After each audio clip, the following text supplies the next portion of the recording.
Morning. Just been listening to some garbage on YouTube. Well, not exactly. I did listen to Isaac for 5 minutes. I wasn't going to listen to all of it. He's obviously got onto the recordings that I uploaded. Didn't upload all of it. It was all uploaded in 2 parts.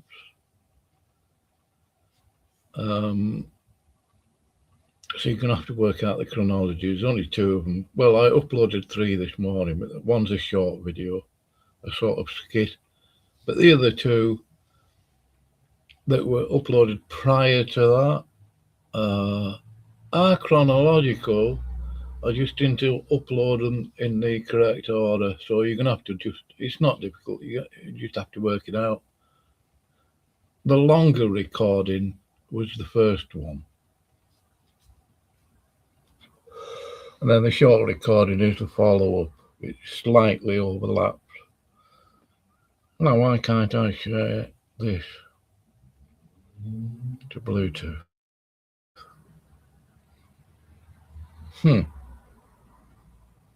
I'll have to try again. Anyway, yeah, I've got this on screen.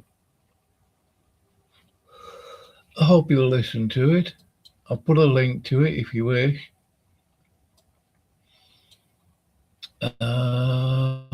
Yeah, Isaac, I tagged your live stream to Tony, and I did make a comment. I can't remember what I said. Yeah, I don't have a great deal of respect for Tony. I'm not required to, particularly. I don't hate the guy. He is a brother. He's also a two-faced shit. And I couldn't care less. I really could not care less what you think. Tony Cato, Tom Dude Olive, Ben, the half-wit, Smokey, any of you. Couldn't care less. It's meaningless at this moment, at this point in time. It probably will be for a long time. I noticed Isaac's live stream. That's the only reason I went over there. But I was listening to some other stuff, and I'm going to play that. I actually, one of the reasons I'm doing this as well. Oh, no, is it the reason? No, I was going to do this anyway. And then I went in my studio to do the settings for this live stream. And then I check comments. I don't go in there every day, right? So I noticed a certain individual, well, why don't you recommend Kevin's Biblical Discussions channel or something? Why would I? The guy's a liar. He is a liar, that's it. He came over to my channel saying Kevin Thompson is oneness and some other stuff. The guy's a dunce. And I'm not joking. And he's tagged in this video. Couldn't care less what you think, Kevin. Really couldn't. You don't make sense a lot of the time. And you're just showing off. I genuinely believe that. Anyway, let's find out what's going on with this. I don't know why I can't upload this. Why it won't do. I might have to do it later. Bluetooth. Right. I just want to upload this. It's only a short clip. No big deal. I'll probably even delete it within a day or so. It's not massively important to me. And East Max is another liar. What an idiot, honestly. No time for you.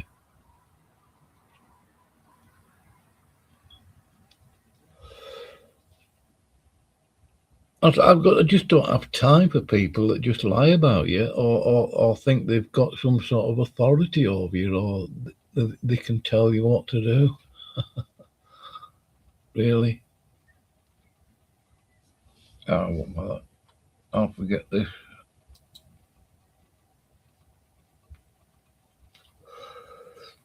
It's on my channel. Yeah, go check it out. I haven't got a great deal of time for Kevin. Right, let's just play this. See, a lot of these, yeah, I'm just going to make a point. I don't know if I did I title this video Free Grace? Free Grace. No, I didn't. But anyway, the Free Gracers seem to be tearing each other apart. Isn't it amusing? Sort of. That when Tucker upsets a Free Grace channel, he gets called a Calvinist by Jack Smack, and then Tucker does a video. He starts calling Jack Smack a Calvinist. So if we were to believe both of them are Calvinists. And then the pod were calling Kevin's Biblical Discussions a Calvinist. And I wouldn't 100% agree with what they said. I haven't really thought about it a great deal. I might do. They made a reference to Kevin's Biblical Discussions being a Calvinist. I actually think KBD is a dunce because he's adopted provisionism as his little brainwave when it's somebody else's brainwave, actually. For you to reject Calvinism, that's great.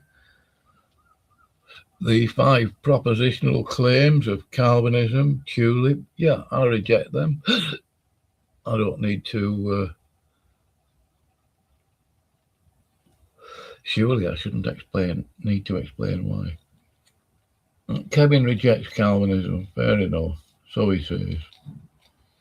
And then he adopts 2 extra propositional claims. Being a provisionist, he follows provide. That is just a basic point. I do, I'm going to think about that point that they made about Kevin.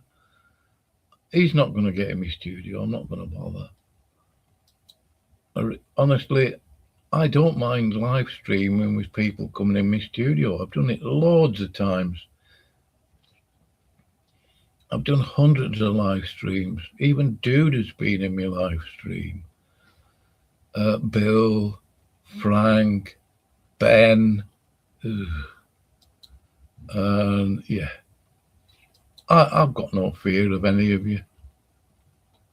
Don't worry about losing your salvation if you make a comment. Right. I was going to play Isaac's song there because I like listening to him singing. And I'm going to play this. I'll put a link in. Actually, what I should have done is tagged him so he knows, but I don't think he'd mind. Media made us touch. All right, I'll put the link in anyway. Let's play this. While war negotiations with Iran completely collapse, of course, thanks to Israel's bloodthirst for regional domination, Donald Trump is being quietly shipped off against his will to beautiful Camp David. Doesn't sound too bad, but it is for Donald Trump.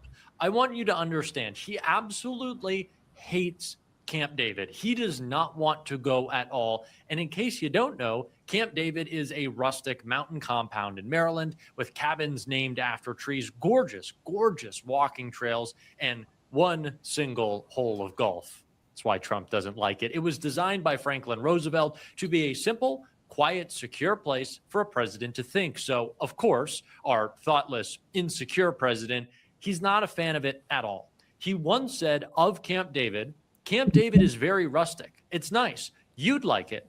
You know how long you'd like it? For about 30 minutes. In the past decade, Trump has only gone to Camp David one time. That is, until this weekend. And it's funny because Trump has no idea what to do with quiet. He physically cannot stand to be anywhere that he isn't allowed to bolt his name onto in 10-foot gold letters with a matching gold toilet. But he has to go because everything else is falling apart. The Iran talks just collapsed. The ceasefire is basically over. Gas prices, they're climbing as poll numbers are crashing. He's falling asleep in his own meeting still and visibly rotting in real time on camera. He's admitting things on live television he absolutely should not be admitting. And he's telling reporters that he doesn't care. He loves the inflation. So maybe, just maybe, this secret secure spot, it's a medical thing. Is there a possibility that this is a checkup we haven't been told about? Of course there is. Or it's the other thing. The one place in America specifically built for secret negotiations. What is it? It's Camp David, because there's a history you might not know. Camp David is where Israel does its deals with the U.S. It's where Carter brokered the literal Camp David Accords between Israel and Egypt. And after 2 weeks of secret meetings, deal got done. That's what Camp David is actually famous for. When you want to make a Middle East deal in total secrecy with no press, no leaks, and no public, things that Donald Trump has struggled with lately, that is the room that you use. So with the Iran war falling apart and Israel clearly pulling the strings, you have to ask, who exactly is in those cabins this weekend, and what are they agreeing to that they don't want us to see?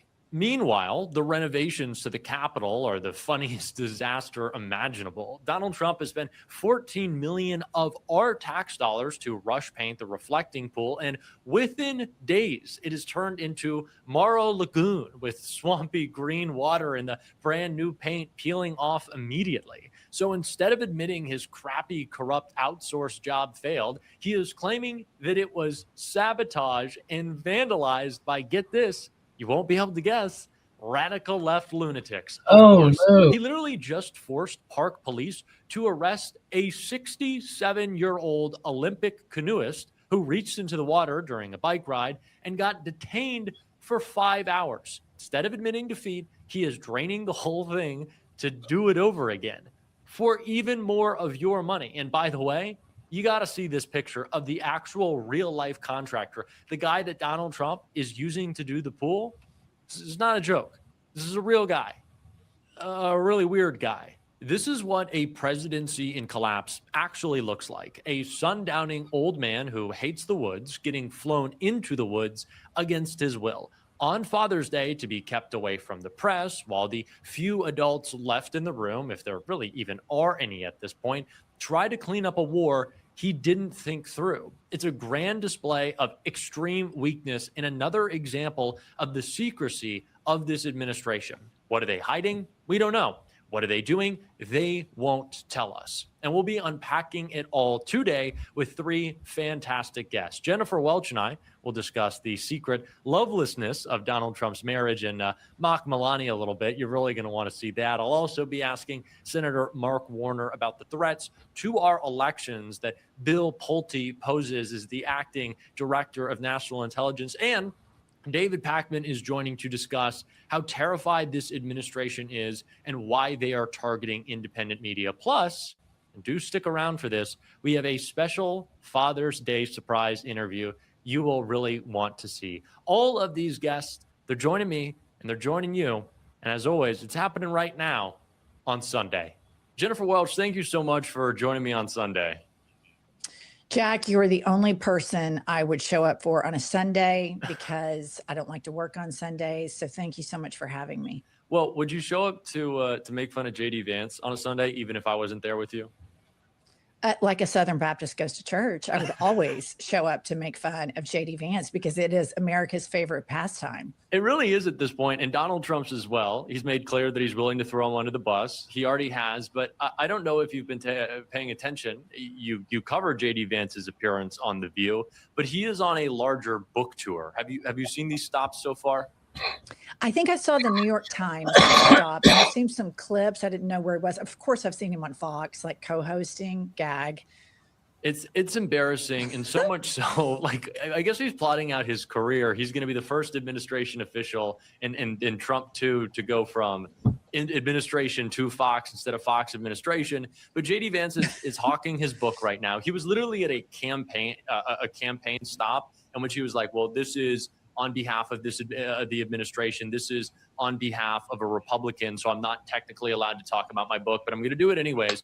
But JD Vance's book is going over so poorly right now that you literally cannot leave reviews on Amazon. Like, you can't leave reviews on other websites. They're blocking people, the Free Speech Administration this is, from commenting on the book. I just don't think it could have gotten any worse. But do you expect anything else from JD Vance? No, we have to remember this is a person that changed his name 3 times as an adult. Like, Jack, it would be like you rolling out next week, this is the John Doe podcast. And then you changed it again. And then you changed it again.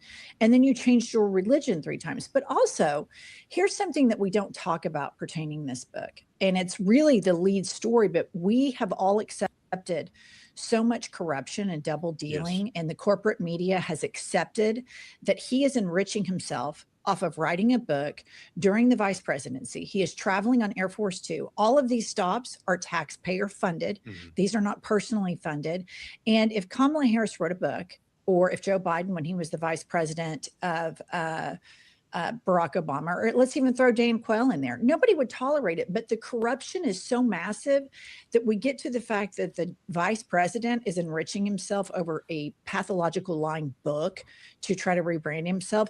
That gets buried in the lead of everything because the corruption with these people is just staggering.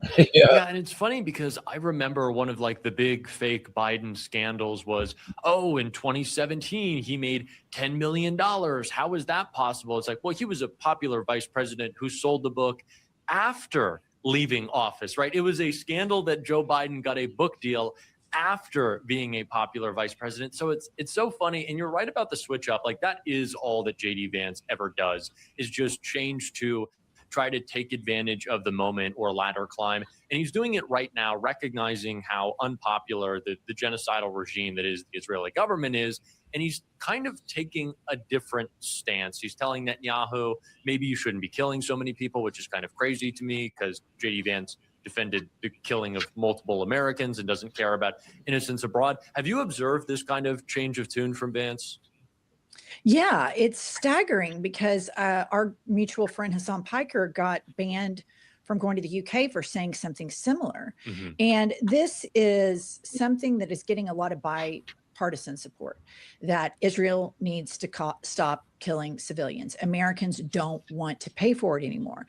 The problem with JD Vance and Trump et al. Doing this is, number one, they were completely obsequious to Benjamin Netanyahu during the genocide in Gaza, during the first days of displacing and carpet bombing and using white phosphorus on a civilian population in Lebanon. Yeah, I heard about it's that. Difficult when the Trump regime, who likes to kill Americans, as you mentioned, who wants to remove Black representation in Congress, for us to think that all of a sudden they care about civilian lives. Nobody cared when they were killing fishermen in the ocean.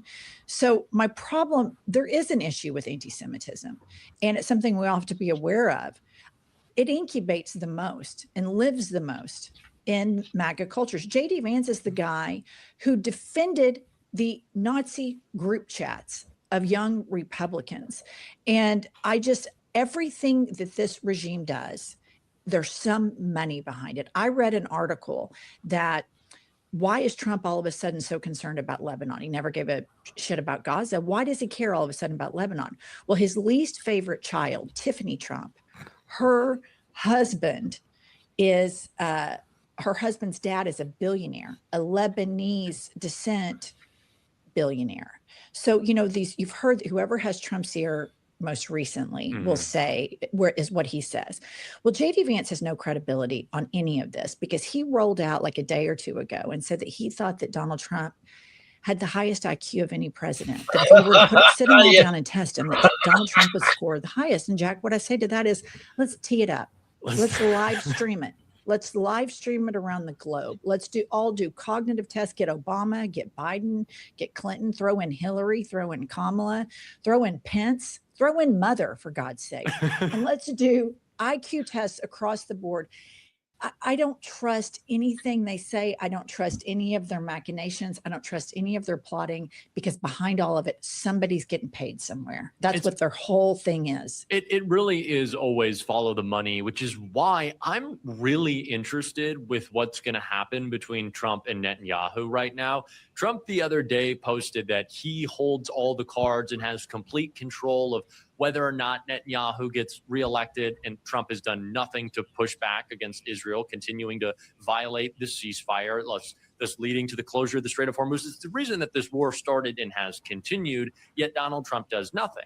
But now we see Miriam Adelson, who owns the biggest newspaper in Israel, allowing it to say that Donald Trump is failing as president because he's allowing a potential deal. You see kind of some of the big money in the pro-Israel lobby, or the Israel first mouthpieces in kind of the MAGA media, the Ben Shapiro's, the Mark Levins, they're pushing back against Trump. Do you think there is a possibility that, not having to do with like the morality of any of it, but Trump gets his feelings so hurt by Netanyahu that he turns on him? Like, do you think that is the only way that any of this kind of ends? No, I think the one thing Trump is excellent at is self-preservation. Mm-hmm. And he knows the midterms are coming up. You've seen ICE recede. You've seen some changes in the administration. He knew we were facing economic calamity. He whistleblows because he's in his deathbed confession era. We were about to run out of oil. The economy was about to tank. What happens when you go into the midterms with a tanking economy? The opposing party, it's a tsunami of complete pendulum swing. They are trying to mitigate as best they can by gerrymandering. The Supreme Court is helping them. Red states, who knows if we're ever going to get good results, like in Texas and that senatorial race. But he still, he is a self-preservationist first and foremost. And they look at the polling and they know that this Israel stuff is not popular on the left, right, or center. And it's interesting to me as it pertains to the Miriam Adelsons and the pro-Israel lobby. When you tell the American public that we need a safe place, we are a marginalized group, and we need protections, and then you go to the bigots for that protection, at some point, the bigots are going to turn your knife on you. Biden did everything they wanted. Biden allowed a blank check for Bibi. He just wouldn't bomb Iran. And they betrayed that support, and they went and sought refuge with the bigots, with the people who browbeat immigrants, who are obsessed with the LGBTQ plus community, who are trying to dismantle women's rights. And to think that you're somehow going to be special and magical in a group of white supremacists. Yeah, that situation that she is describing there sounds like pre-Grace. Who knew? Oh, well. Wasps. It's just not going to happen. And I saw this coming all along, but they're finding out, just like the Latinos for Trump found out, just like the women for Trump are finding out. Everybody who goes to partner with this regime for protection is going to get effed as hard as imaginably possible. And that's what's happening here. And Trump is defaulting to self-preservation. And I don't think he is thinking much other than, I cannot face the consequences of what is going to come in November. Yeah, and he's been pretty open about that, and I think you perfectly termed her his deathbed confessions, which he just makes more and more recently what he's worried about. He said the other day that he was going to be the last Republican president, which to me is like, maybe I hadn't heard that. maybe like yeah, man, burn it up, burn it all so, down. Yeah. Like I kind of am on that. Maybe it's just wishful thinking for me, but like, I kind of do think that he's going to go out and try to burn it all down, because he's fighting with the Senate right now. They're not happy about the deal. He's not happy that they won't give him the ballroom or give him the weaponization fund. I'm really feeling that. I'm liking that. I'm liking the fighting. It's really delicious. Well, and think about it like this. He is never going to, in an organized manner, say, here is our MAGA platform. Here's all the work we've done. Here you go, Marco. They didn't have one in JD. 2024. They didn't have a platform in 2024. He's never going to pass the baton. He wants to be the last. He's not thinking about succession. He would rather burn it all down. Just like Nick Fuentes said, I'm going to go vote blue because I'm so mad at the Republican Party. Does Nick Fuentes hate Democrats? Yes, of course he does. These people are nihilists. They believe in nothing, but Trump believes in himself, and he would like to be the last Republican president. And that's, again, all of these Republicans, small government, independents, America first, patriots. They went to the most un-American piece of shit imaginable, and they sought refuge. And what is he going to do to them? He's going to screw them over. Self-preservation and screwing people over, that is his ethos. That's all it is. Yeah, someone said the other day, like, there is no person that has ever engaged with Donald Trump who hasn't left unsatisfied and scammed and ripped off. And I know it's tough to say, like, it's coming, considering that we felt like 2015, oh, you said this about John McCain, it's over. 2016, you got the Access Hollywood tape, it's over. Okay, Trump first impeachment, maybe it's over. January 6th, this has got to be over. Like Epstein, we've been saying that for a while. But like, what specifically right now do you think is turned in a way? Is it Epstein? Is it just like what's happening right now with Republicans that makes you think like, okay, maybe this is really the time where it does all start to fall apart? Here's the thing. At this point, I expect Donald Trump to be exactly who he is and do exactly what he does every single day. He really exceeds my expectations. The new bisexuality stuff in his deathbed confession era, the incompetence, the replastering of the reflection pool, all of that stuff. I get it. I understand it. All of this could have ended and could end at any time if Senator Thune and little Moses Mike had a pair of balls, and they don't. And during the Watergate era, the Republicans believed in America. They believed in the Constitution. They believed in the rule of law. They believed in decency and integrity. They were conservatives. I wouldn't have voted for any of them, but they had character. This breed of Republican parties, Democrats must do brand damage. Donald Trump has shown the country who he is for 11 years now.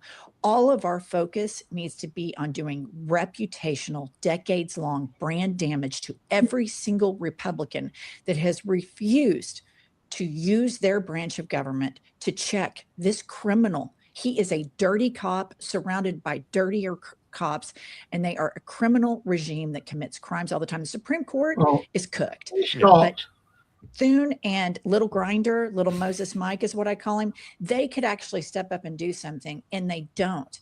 And I don't know that I keep thinking, I've thought for 11 years, they're going to jump ship. They're going to jump ship. They never do. Yeah. So I have zero expectations that the Republicans are going to check him.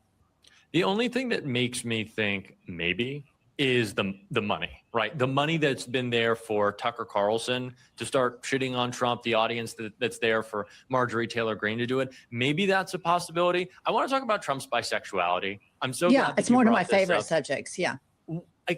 So it's all about legs. It seems to be he's a male leg guy. He loves dudes' legs. But he loves big, strong guys, oily guys. But this also comes as like there was in this reporting from Maggie Haberman and Jonathan Swan that's detailing so much about Epstein, so much about Iran, so much about the inner White House conflict. Him and Melania do not sleep in the same room. What a surprise. They don't sleep in the same state. But Donald Trump has been stealing from her room. Like he's been taking all the gold. This is I have not seen a lot of people talking about this. Do you think that Trump and Melania, I don't want to get into like of it all. Yeah. I don't want to have to picture that. But like, do you think this is the reason he's been coming around to guys more? Do you think it's just his loneliness and the struggles in the relationship? You have to realize this. This is something that's super important. Melania got paid $40 million to do a piece of shit documentary, unwatchable, right? And in that documentary, nothing is done by accident. It's all intentional. It's all purposeful. This is what I want to project to the public that is my image. She went out of her way to let the American public know that she does not have sex with her husband. They said goodnight. He went one way to one bedroom. She went one way to another bedroom. America 10 years ago, if Michelle got $40 million while she was in office, that would be a scandal. But of course, nobody does anything with that. And then if she said goodnight, Barack, and she turned and she won it intentionally. That's by design. That's purposeful. That was left in. That wasn't edited out. It was staged accordingly. She wanted the public to know, I do not have sex with this man. And I think that if you look back to Trump's past, if you look to his mentor, Rory Cohn, who was a homosexual, closeted for a very long time, very influential on Trump's life.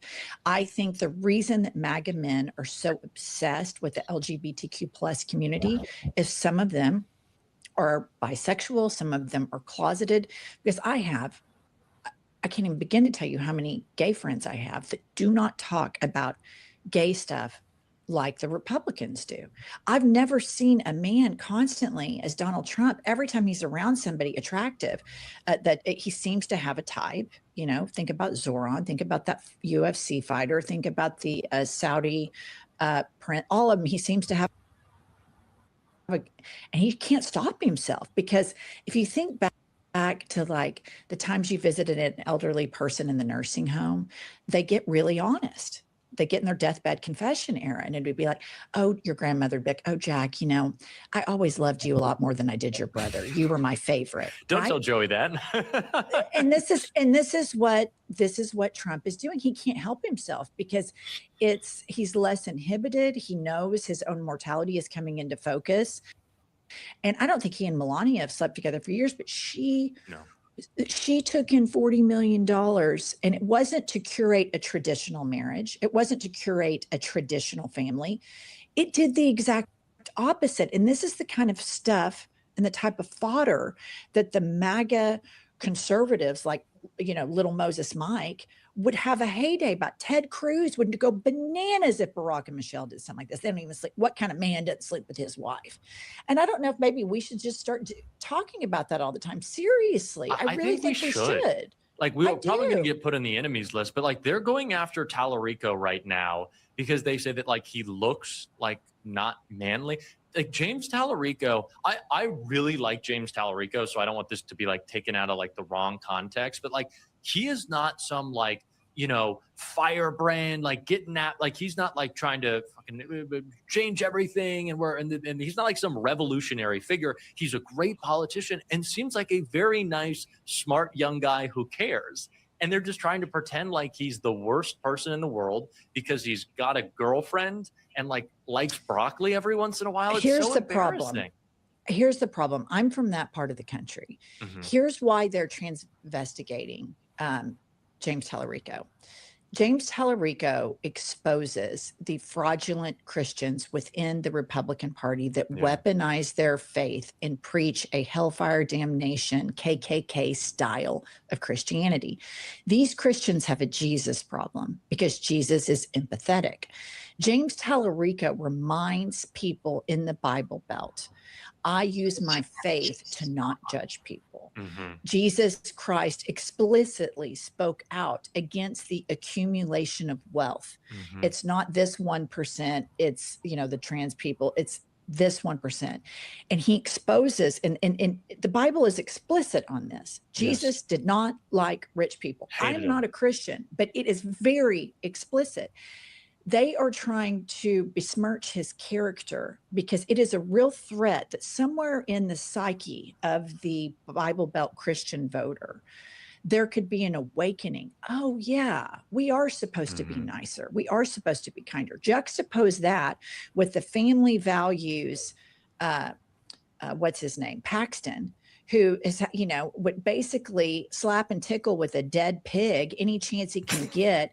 He has all sorts of indiscretions. His wife divorced him for biblical reasons, and we all know what that means. He effed around, she found out, and turns, you know, he effs around all the time. Fraud, stealing, all sorts of stuff, everything the Bible preaches against.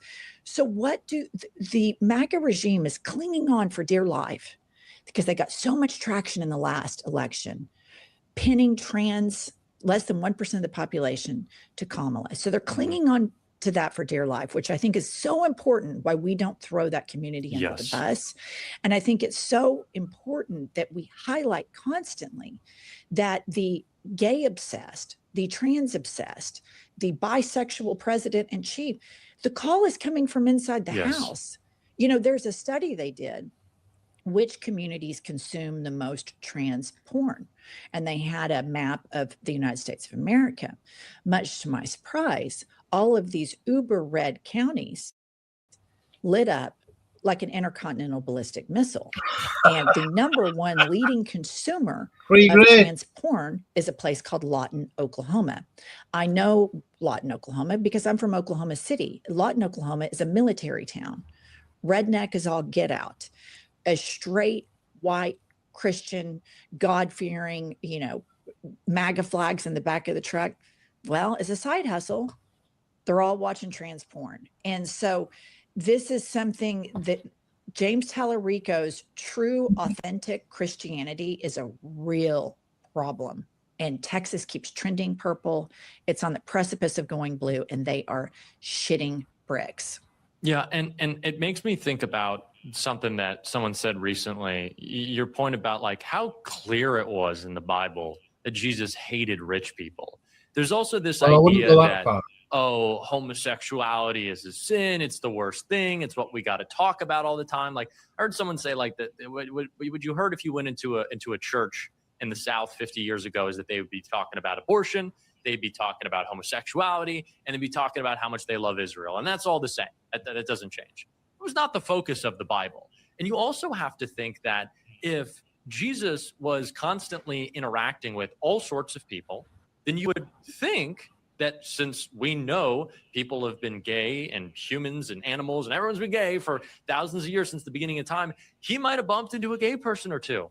Never said anything about that. Never really wanted to go on the record. Always wanted to go on the record about how horrible the wealthy are. I want to close on this just because we're talking about how afraid the right is, and they should be. They're very terrified of you. They go after you a lot. Fox attacks you all the time. People are not nice to you. And you tell them to fuck off. You don't really care. And you have written the fuck off of a book that I want you to tell us a little bit about. Oh my gosh, thank you so much. So I wrote a book, you guys. It's called Not Today Fascist. It comes out October 6th, a month before the midterms. You can go to my Instagram profile. I've had it podcast, or my personal one, Ms. Welch, MIZZ Welch. I made that in 2009. I'm just never going to change it. Anyway, you can click Shout the out link. to 2009. It is what it is. And you can click the link and you can pre-order it. I talk about the link from my observations growing up an atheist in the Bible Belt. People ask me all the time, Jack, how do these Christians, how do they support Trump? And for me, I'm like, oh my God, he's exactly like an evangelical preacher. Yes. Slick, lying, obsessed with money, grifting, over the top gold embellishments. To me, it always made perfect sense that they all went to support him 85, 90%, the evangelical right-wing movement. Yeah. And so I kind of talk about that through line of fascism capturing a middle America. And it starts with authoritarian religion, authoritarian parenting, primes the psychological soil for authoritarian government. Yeah. And I think right now you just have to hope waking up to it a little bit more. Independent media has been so important in that and showing people that they can actually combat it. And your show as well. No one is more independent. No one is more outspoken. No one is more, on the beat of Donald Trump and Melania Trump not having sex. We should be talking about this more. They're going to put us on a list, but it's okay. We'll be on the list together. It's okay. I would wear the list as a badge of honor. I mean, we mustn't obey in advance. We must use our rights while we have them. You get to, as much as horrible as I thought that UFC fighter was and what he said on the White House property about Michelle Obama, which I condemn everything he said. It's a free country. They're showing us who they are. He gets to say that. I hate it. I think it's a poor taste, just weird as shit. Hateful, racist, all the stuff. But he gets to say that. And we get to point out the fact that Melania intentionally says, I'm not fucking that guy. And I want everybody to know. And that's pretty interesting coming from the traditional family value people. I think it's important to point out. I think we got to talk about this stuff. And you're right. Like they do tell us who they are. And they also tell us who they are when they go after you, when they go after me, when they go after Hassan, whether it be Fox or the corporate Democrats. But it doesn't matter. I'm going to keep calling them out. And I so much appreciate you joining me on Sunday for the show. You are an inspiration. Everybody loves you. And I appreciate you, Jen, all the time so much. Well, you're a close personal friend of mine, so your viewers can know that. Jack and I are good friends. We talk on the phone, and that's the great thing for all of you that are watching, that watch left-wing independent media. We're all friends. We text each other. We support each other. And so it's beyond just what you all see on screen. So, Jack, thank you so much. Good luck with your Sunday show. I'm so proud of you. Oh, thank you, Jen. Go buy the book, people. Everyone go buy the book. Bye, Jen. Bye. Always so fantastic speaking with my good friend Jennifer Welch. And I'm going to say it again. I got to plug it again because Jen is the best. Do go out and purchase her book. Jen is fantastic. I love her show. I'm sure you do as well. And the book is going to be just as great with that signature Jennifer Welch charm and quick wit. And we got more to talk about, as we always do on Sunday. Senator Mark Warner is joining us to talk about something that's certainly not a laughing matter. That is the intelligence threats that Donald Trump may well be using to upend the midterms. We're going to cover it all with Senator Mark Warner. Senator Warner, thank you so much for joining me on Sunday. Thank you so much. I want to start with a story that I think has been a little undercovered in the national press right now, and that is just how bad Bill Pulte is and how dangerous he is. Donald Trump right now is trying to block a confirmation hearing for Jay Clayton as the next director of national intelligence, trying to extend the tenure of Bill Pulte. Can you speak to the unique way that he is a risk to both our national security, but also another under-discussed element of this all, our election security? Well, remember that the director of national intelligence was set up, I believe, in 2004 in a law in the aftermath of 9/11. Its goal was to try to coordinate. We literally have 18 different intelligence agencies and provide that coordination role. In the law, it said, whoever this person is, got to have national security experience. And secondly, the law says, if for any reason the director of national intelligence leaves, the person who becomes acting is the number two. And in the case of the director of national intelligence, there is a career professional number two, who I didn't vote for, but would have met the criteria. I was literally, didn't think Trump could still surprise me this much. I'm going to Bill Pulte was completely pulled out of thin air. I've heard this most. Mr. Pulte. Yeah, I genuinely couldn't. The trouble is, American politics, so-called, affects everybody else. Like, what a bunch of evil pigs. They start a war with Iran and then think everybody else is obligated to join in. Yeah, right. I mean, I wouldn't want this country to be involved in, because every time America gets involved in a war, always ends up in genocide, doesn't it? Dirty rats. And not all Americans are like that, obviously. I mean, come on. I'm going to move this forward. I'll put the link in again. I'll get the link again, actually. I mean, the whole thing is a rat's nest. I want to make this sort of fun. I haven't heard the rest of, because there's another guy that comes on in a couple of minutes. So Israel gets all that money from the evangelicals, Jonathan Hagee and all the others, the evangelicals, Pentecostals, blah, blah, and from England as well, yeah. And then they buy all the weapons and stuff, and they're given a load of weapons free, missiles and all that. And they make money out of it, so they buy more weapons. Oh, I was thinking about it the other day. It's just a mess. I mean, because they've got shares and all that sort of stuff in the military-industrial complex.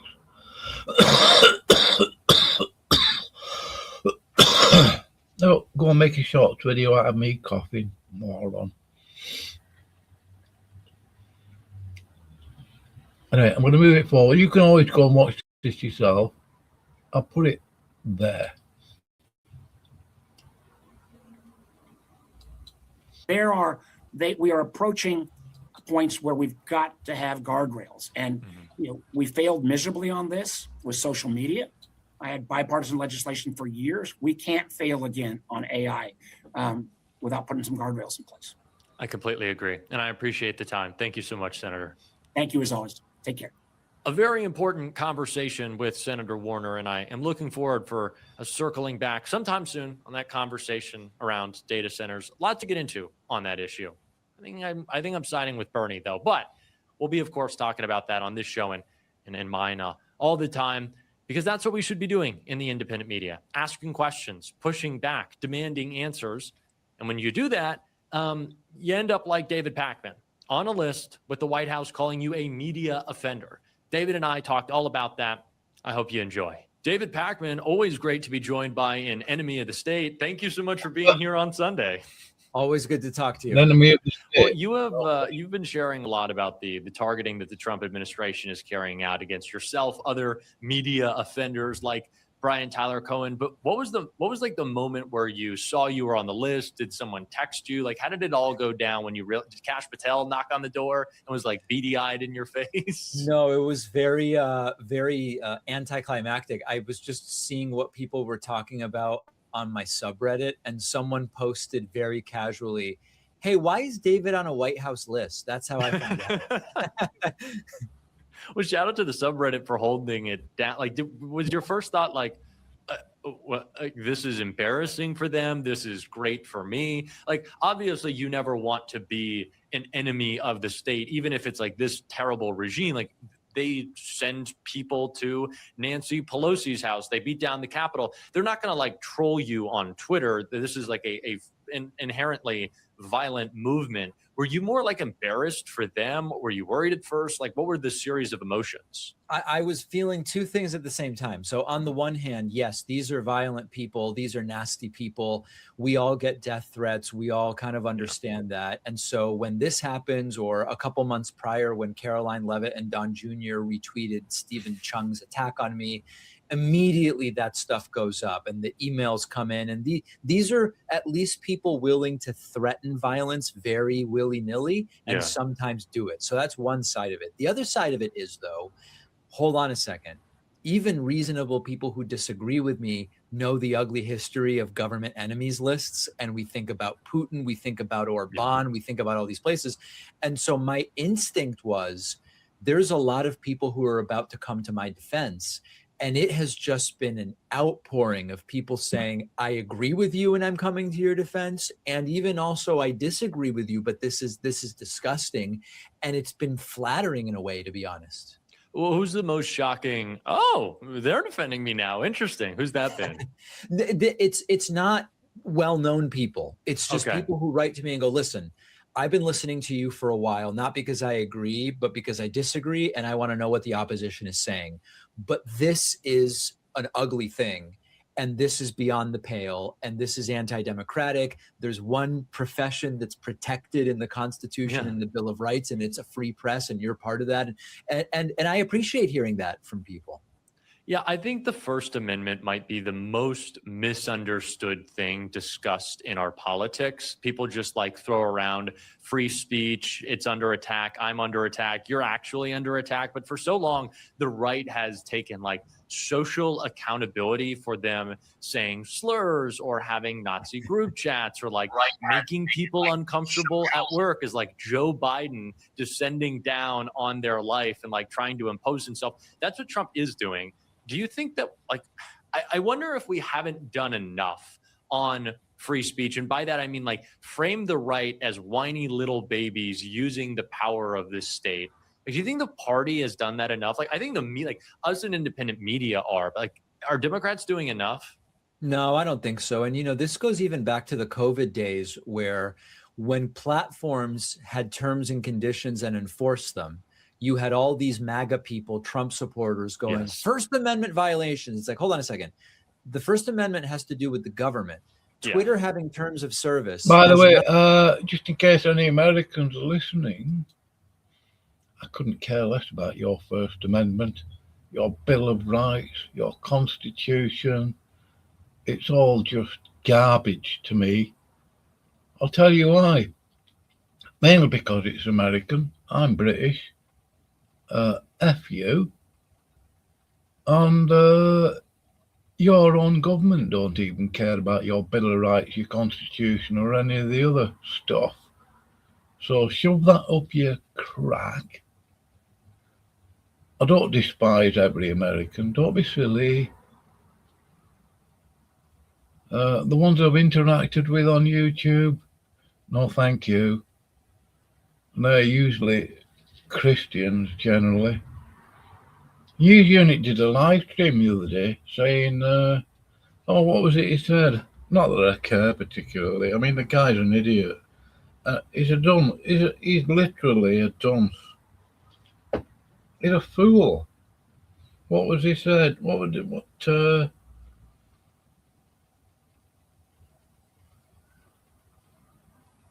I'm not going to listen to him.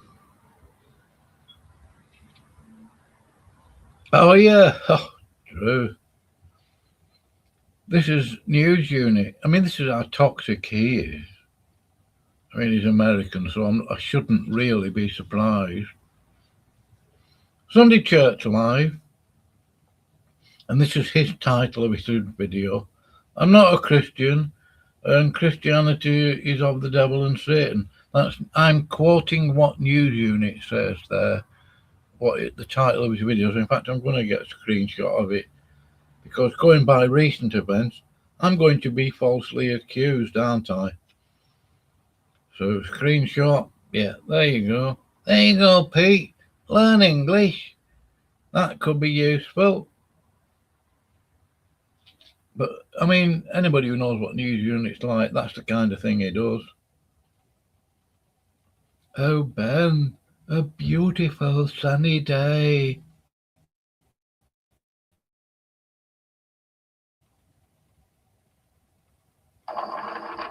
Oh, tweeze. Yeah, dummy. And Isaac, I mean, this guy, I haven't even got words to describe Isaac. Best way to deal with arguments. Yes, love. And you're on Tony's side and you're against the free graces. I don't know. Is that love? Sounds like duplicity to me. And you keep, I mean, you were saying goodbye for about 5 hours the other day.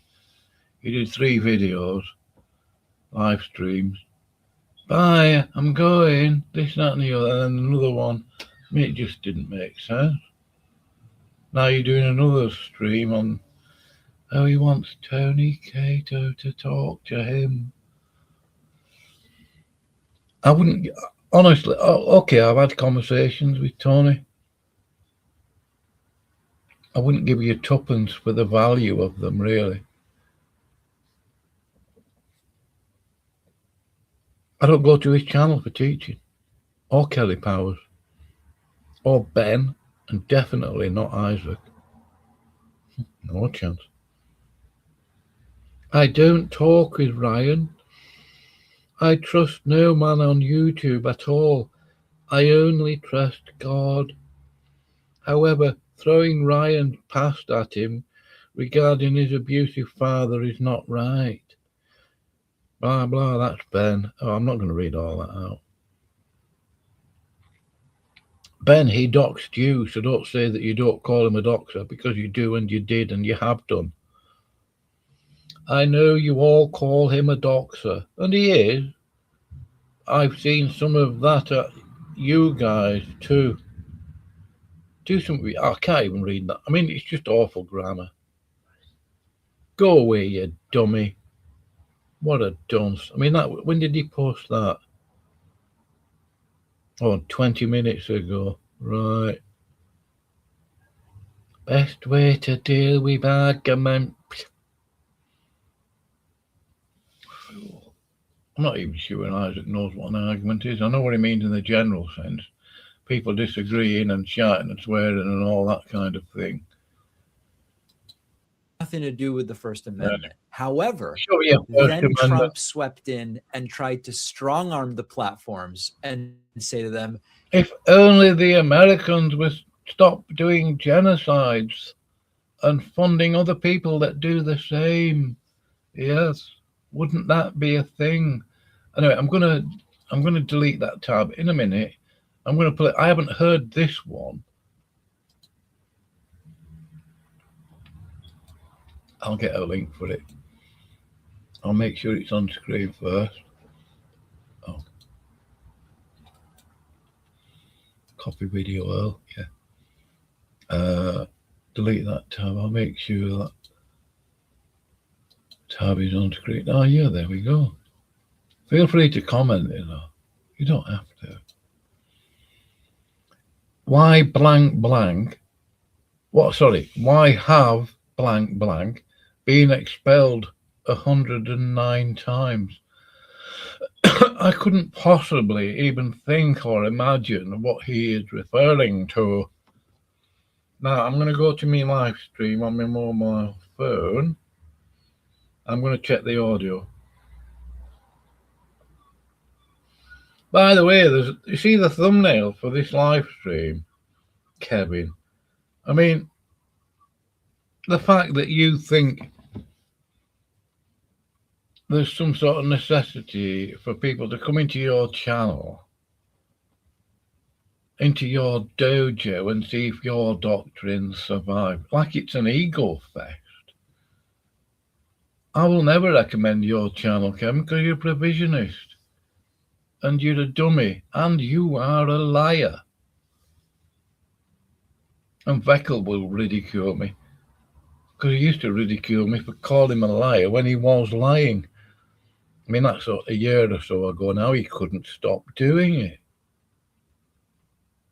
He is a liar. I can't remember what it was he lied about me over. But anyway, there you go. No big deal. What did I get this? No, anyway. Oh yeah, so I'll never recommend your channel, Kevin. You're never going to get in my studio. I don't really want to talk to you. I don't hate you. I do acknowledge you as a brother. Certain things you have said you do need to deal with. Stuff that sounds like decretalism. I mean, I've heard a few people call you semi-Calvinist or a Calvinist, Kevin's biblical discussions. So as far as I'm concerned, I mean, I've tried to be decent with you. I've been polite with you. I have been respectful towards you. Now you can just basically F off. Really. And I'm not joking. Take it any way you want. I'm not bothered. Now, if somebody wants to help me out with PayPal for me to buy books, feel free. Or don't. It's up to you. I'm not begging or pestering you. I'll just put I'll get rid of that comment there so it's not blocking the, right. That's my PayPal QR code. I don't know if it'll work. I've pinned it in the side chat. Allow me to assure you that if you do contribute, I won't tell anybody who you are, how much, whatever. I can message you from inside PayPal. I'm not begging or pestering. It's up to you. I mean, I can't. I mean, I understand money's tight these days. Anyway, I'm just gonna. I can't. The audio is coming through fine. I'm just gonna make sure it's coming through fine with. Well, that's my QR code. I'll get rid of that. Yeah, I'm gonna make sure the audio for this comes through fine. Oh, I haven't heard this before, by the way. Only noticed it about 2 hours ago, I think. 722 BCE, Assyrians deport 27,280 from northern Israel due to criminal money lending practices. 586 BCE. The audio is coming through fine. I'm just going to make sure it's coming through fine with. Well, that's the QR code. I'll get rid of that. Yeah, I'm going to make sure the audio for this comes through fine. I'm not going to listen to all of it. I haven't heard this before, by the way. Only noticed it for this comes through fine. I'm not going to listen to all of it. I haven't heard this before, by the way. Only noticed it for this comes through fine. I'm not going to listen to all of it. I haven't heard this before, by the way. Only noticed it for this comes through fine. I'm not going to listen to all of it. I haven't heard this before, by the way. Only noticed it for this comes through fine. I'm not going to listen to all of it.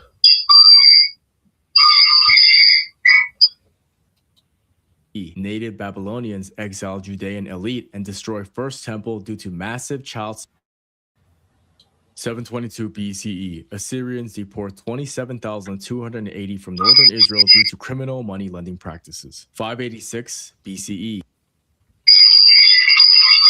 80 from northern Israel due to criminal money lending practices. Oh yeah, it's coming through fine. Sorry about that mess. You was hearing my mobile phone there going on. Criminal money lending practices. Oh yeah, it's coming through. Right, I'll get rid of that. Or at least, well, no, I don't need to now. Stop the audio. Right, yeah, sorry. Oh dear. 722 BCE, Assyrians deport 27,280 from northern Israel due to criminal money lending practices. 586 BCE, native Babylonians exile Judean elite and destroy First Temple due to massive child sacrificing rituals being enacted within Babylonian temples. 135 CE, Hadrian bans them from Jerusalem after the Bar Kokhba revolt, which was a massive revolt against the government at the time funded by the corrupt activists spreading fallacious propagandized lies to emit chaos. 1182, Philip Augustus expels them from the French royal domain after a massive money lending scam was exposed, vampirically draining the nation's native men and women. 1290, Edward I expels all 16,000 anti-Christian sewer dwellers from England because of usury corruption, specifically targeting the warrior knight class into debt. Now, I'll just tell you something. I accidentally tripped over this piece of information because I was doing a bit of research on the KJV, the translators and things like that. I asked a certain question, and it said that about Jewish translators for the King James, right? I think there were 2 of them, and it also stated, and I will double check it, you can, that the tiny hat people had been banned from this country at that time for a period of already about 300 years. So 190 countries. I wonder if he's going to go through the whole list. Edward I expels all 16,000 anti-Christian sewer dwellers from England because of usury corruption, specifically targeting the warrior knight class into debt. 1306 and 1394, Philip IV and Charles VI expelled them from France after a huge fiscal seizure was thwarted onto the French people from insider usury manipulation. 1421, Austria in Vienna, mass expulsion under Albert V when massive child sacrificing rituals were exposed on top of organized plans to put the nation's middle class into a crippling debt. 1492, Spain. Alhambra decree expels 40,000 small hats after massive blasphemy against Jesus Christ was publicly exposed, including the mass targeting of Christian boys from working class families for blood libel trafficking. 1497, Portugal forces mass expulsion after desecration of their holiest Catholic reliquaries and meeting places were caught red-handed by the same usual suspects. 1670, Leopold I expels them from Vienna and Austria after illegal money lending practices and consistent plots to corrupt the youth were exposed. Between the 1948 to 1970s, apparently 850,000 reported expelled to flee Arab countries after World War II from Iraq, Egypt, Yemen, Libya, Syria, etc. via programs and asset seizures. And I'm not including several hundreds of smaller city-state expulsions that occurred all across Germany, Italy, and Eastern Europe. And notice the changing names to fit the cultural context and language syntax at that time, whether they call themselves Israelites, Judeans, Pharisees, Ashkenazim, Sephardim, Mizrahim, whatever it is. It's like that previous video I made. It doesn't matter if they call themselves. Yeah, Mitzrayim, because Mitzrayim means Egypt. I don't know what he's exactly referencing. I would refer to them as Edomites. Yeah. All related to news unit, probably. El, Moloch, Kronos, or Saturn. It's the rabbinical of today that have taken shape and form as the same Satanists of the past 109 times over. So I excluded a lot, but with that being said, this video will be an unvarnished chronicle that the so-called polite and academically handheld historians never dare to deliver with open honesty. The history of the chosen people who cannot be named as the archetype of the diaspora nation, a people scattered, renamed, restricted, resented, and repeatedly expelled, not because of some insane Gentile jealousy that they always repeatedly claim, but because of the concrete recurring frictions that arose when their religious practices of segregation, economic backstabbery, financial usury, defilement of the youth, and supremacism collided with the host societies that they inhabited. And to be perfectly clear, this is not sympathy nor condemnation, not conspiracy. I just want to make a video with plain records of events drawn from primary chronicles, royal edicts, ecclesiastical decrees, and modern scholarly consensus from their own sources, by the way, written by them. We will trace it from the ancient kingdoms through the Pharisee to rabbinic transformation, the medieval expulsions, and into the modern era, naming the practices that host cultures repeatedly found intolerable before their expulsions occurred. So I ask you to first listen to this whole video, and then at the end of it, you tell me whether it was wrong or right.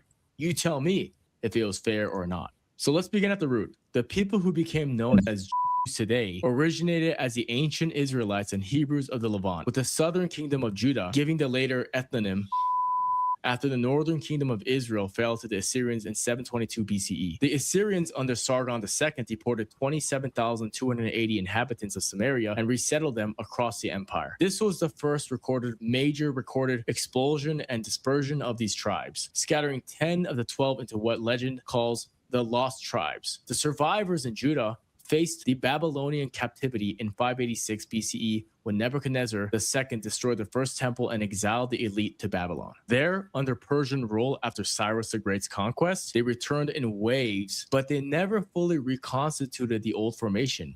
Instead, a permanent diaspora consciousness took root while maintaining their Talmudic philosophy of supremacism and despondent manipulation against outsiders whom they then referred to as the Goyim. And these are the Jews of today. And these defiling so-called persecuted religious communities persisted in Babylon, Egypt, and beyond. And they met in secrecy, enacting the same strategies that we see today, because there's nothing new under the sun. Fast forward to the Roman era, the true pivot into diaspora pattern was made into permanence onto their identity as a parasitic people. The Bar Kokhba revolt of 135 CE sealed this even further. Emperor Hadrian crushed the satanic rebellion and banned the so-called chosen from Jerusalem. This was not mere conquest.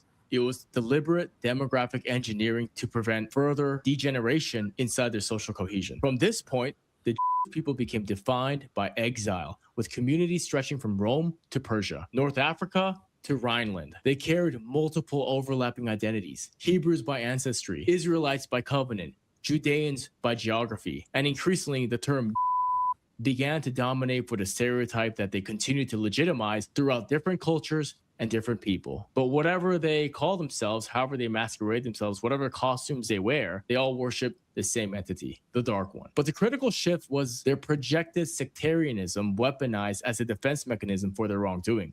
Among the pre-70 factions, Sadducees tied to the temple priesthood, Essenes and ascetic withdrawal, Zealots in militancy, only one survived the righteous cataclysm intact enough to rebuild a communion to Baal. The Pharisees, the ones who killed Jesus. The Pharisees, often mistranslated today, but historically, the party emphasizing oral interpretive law, synagogue. Typical, really.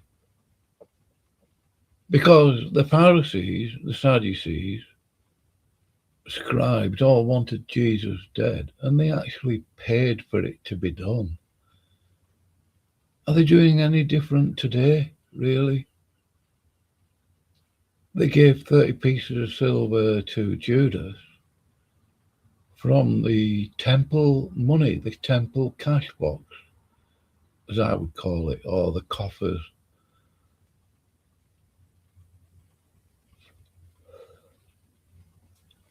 Yeah, because Judas essentially testified to it, and they did really, because when Judas took that silver back, they didn't deny that they'd given it to him in the first place.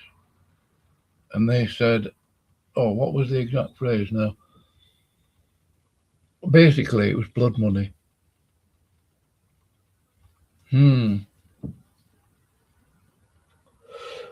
Anyway, you go look into it. Go read that story.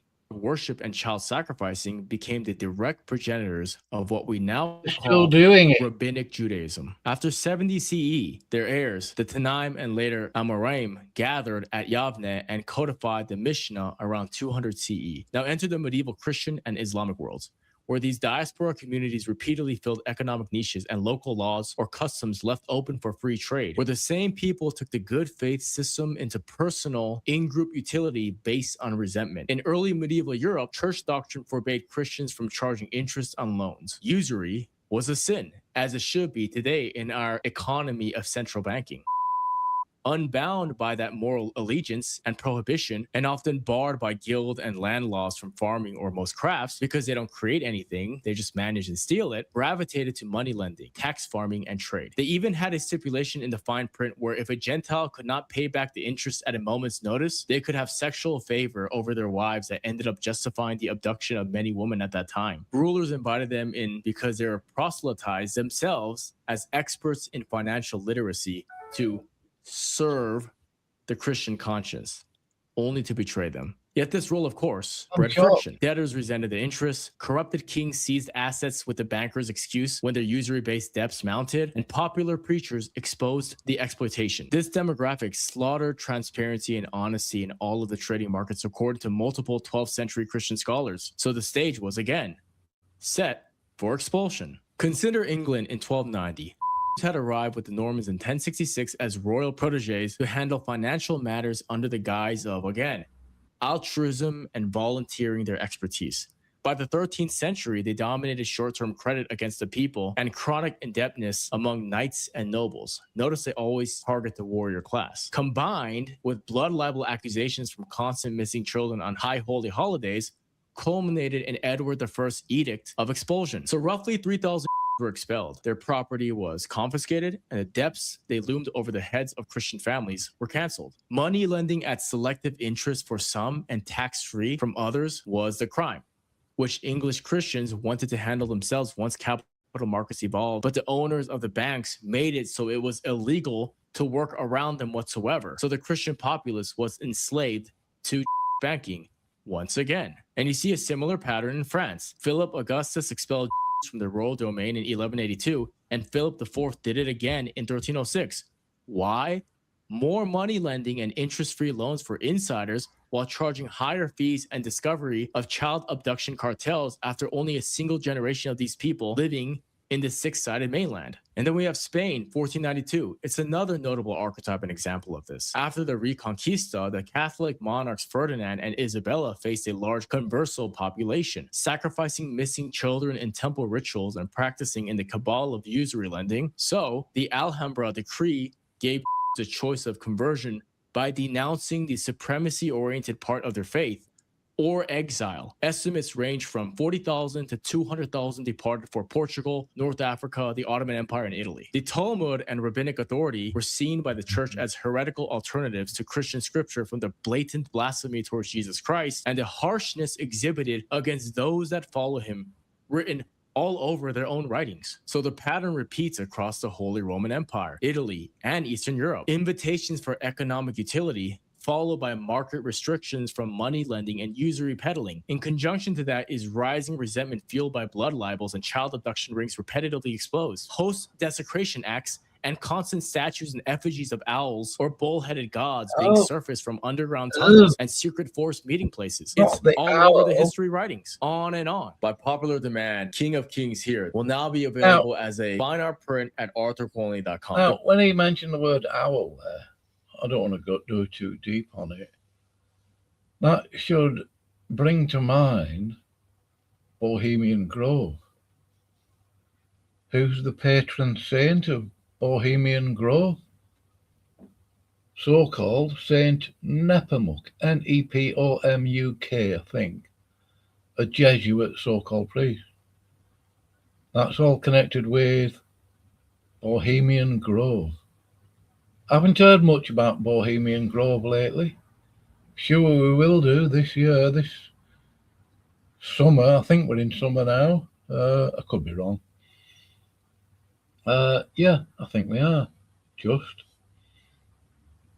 It's certainly hot here anyway. Anyway, yeah. Trump. Print itself is 24 by 30 inches, so it'll be my biggest print I've ever produced. It is printed on super premium William Turner watercolor paper. It's thick and archival, so it'll last you forever. The rippled effect onto the surface will allow the ink to print in such a way where it almost looks like its own painting in and of itself. But you have all inquired about this work. You've all wanted prints. You've all been interested in this image, and it is Jesus Christ returning in Revelations upon a stallion, coming back as a warrior with a beatific crown. So get it while it's hot. ArthurQuillenly.com, click shop, King of Kings. They go into a place, they corrupt the financial system, and they start abducting and sacrificing kids. And the rulers of these lands, when fiscally strained from their vampiric one-way system of politically pressured corruption, found expulsion as an easy solution to liberate its own people and satisfy the outspoken authority heads inside the church. Later, in the 20th century, the pattern reemerges as well in post-1948. Between 1948 and the 1970s, roughly reported, although notice who are the ones reporting, 850,000 were displaced from Arab countries and Iran after being relocated from Germany after the Weimar Republic, where Magnus Hirschfeld was doing the same thing, targeting the German youth with transgenderism in conjunction to the crippling Rothschild central banking system that crippled the German people. So it's the same thing, time and time again.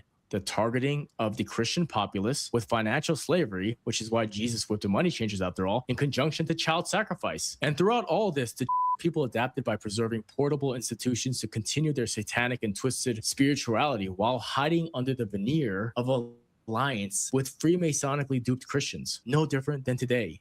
This time we call it Judeo-Christianity. The synagogue replaced the temple. The rabbi replaced the necromancer priest. The Talmud replaced centralized cult practices into a publishable text to condition the oncoming youth into the same line of thinking in a decentralized manner. They carried multiple names: Pharisees in antiquity, rabbis in the medieval period, Ashkenazi or Sephardi by right and geography, yet they always maintained the core practices of supremacism and law, Sabbath observance, and discarding of the outsider Gentile class when they have been adequately used and abused. Host cultures, whether Christian or Muslim, repeatedly found these practices incompatible with full social integration. Usury created economic antagonism. Refusal to assimilate religiously and hold contempt for the cross rightfully bred suspicion. Success in restricted niches where hiring practices only found one demographic being propped up in house, constantly exercising in-group preference, bred envy and disdain, especially when times turned hard. Expulsions were not random. They followed a logic of utility exhausted, resentment accumulated from the predatory targeting of innocents and youth, absolute corruption in the political donor class, and political expediency was always seized, therefore, with blatant lies and propaganda, just like today with the AIPAC lobby and all our politicians being owned. This is the factual record, corroborated across royal archives, church councils, Arabic chronicles, and modern historical literature. Just read Paul Johnson's A History of the which traces the continuity from ancient stubbornness that they always falsely rectify as their chosen resilience to its modern rabbinical rebirth of expanding their territory by any means necessary. Or read the Virtual Library and Britannica entries on expulsions that also corroborates this. Look at the Oxford's analysis of the 1290 English Edict, or look at mainstream Wikipedia compilations of documented expulsions and exoduses. The diaspora people endured and survived this entire time, not through chosen morality of being upright and honorable, but by victimhood politics, narrative control, financial corruption, and trafficked blackmailing operations. The pattern is clear. The cause is documented. The expulsions are real, a history written by edicts, ledgers, and migrations, not myth. So let the record stand. The world still continues to suffer under world. And until we unplug from the Judeo-Christian matrix backed by the two heads of the Muslim boogeyman and MAGA or conservative Inc. bipartisan theater, the people of Jesus Christ will only continue to be sold out, poisoned, led astray, and predatorily targeted by the so-called chosen. Yeah.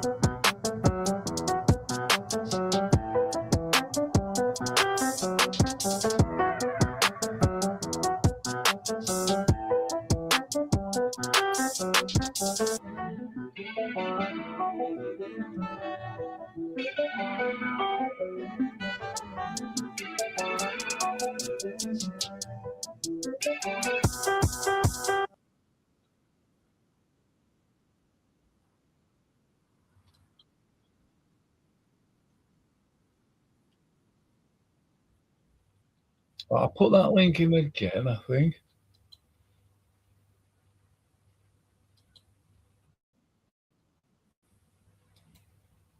I put it in a couple of times already. Yeah. I'm going to explain something for dummies. There's the link. I won't put any coloured dots. But if you click on any of the links in my side chat, any of the videos that I have watched, you'll be able to find them, won't you? Go listen for yourself, suit yourself. Now, here's my channel, my wonderful channel. You know, why do the pod actually think they're in charge of anything over here? No, they're not. What a bunch of pigs. What a bunch of Nazis the Free Grace so-called community is.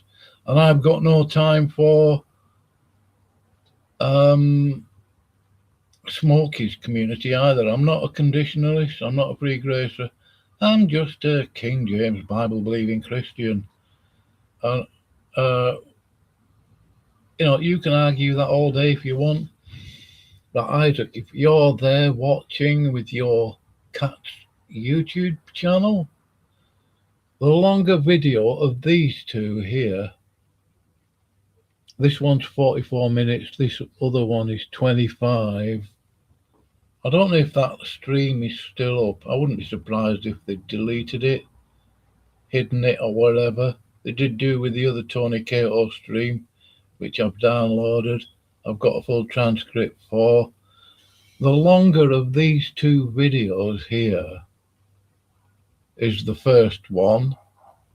I cut it short because I wasn't, well, I'm not going to go into why. I cut it short and then I overlapped it with this second recording, the shorter one.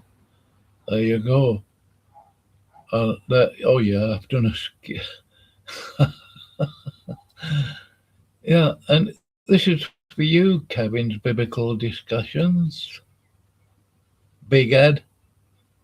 I've known it for a couple of years that you're big-headed. Honestly, what on earth do you really think you are? Seriously.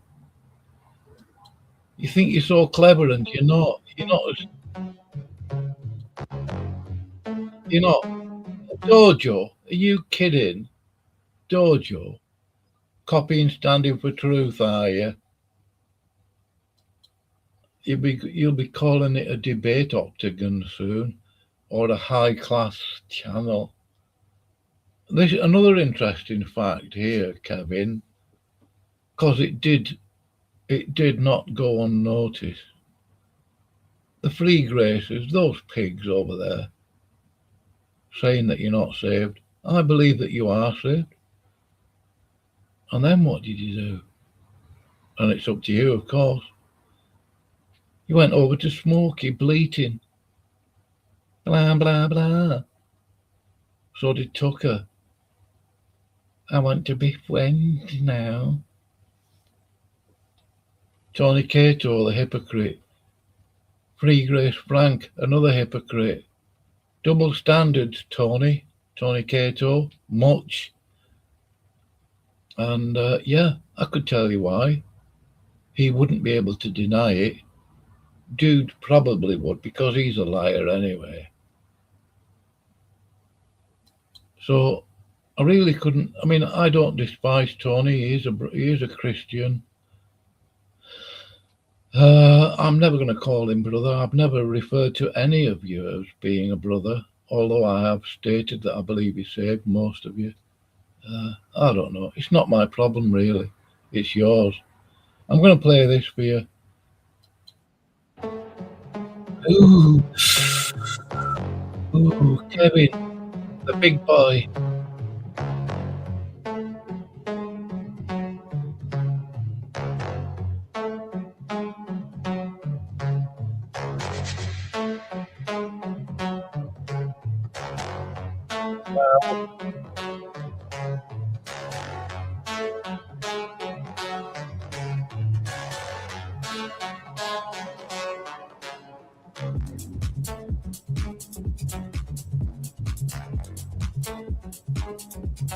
Hello,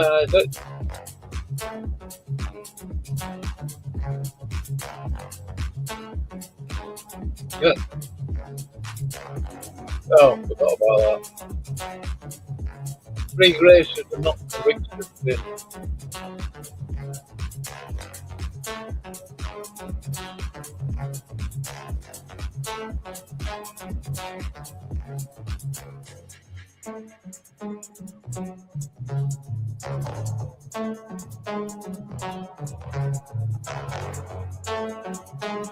Right, are there any other short videos I want to play? Anyway, as I said, the longer one of these two is the first one. I stopped the recording and then I started this one there. Don't need to keep going on about it. Go and check out my community post if you wish to. Whether you do or you don't, it hardly means much. I might change that banner, it's a little bit plain really. Yeah. Are you a Calvinist, Kevin? Hey, hey. The best way to deal with arguments. Yeah. Blah, blah, blah. Yeah, and that is true generally. How long does it take you to say goodbye and to actually go away, Isaac? Not that I don't want you to leave YouTube. I've never suggested it. I don't think so. Unless you've got a recording of me saying so. Oh no, that was Ben. Yeah. Ben. How dare you reject the kindness and grace and wonderfulness of Ben? How dare you, Isaac? How dare you? How double dare you? Anyway, I'm going to play a bit of music.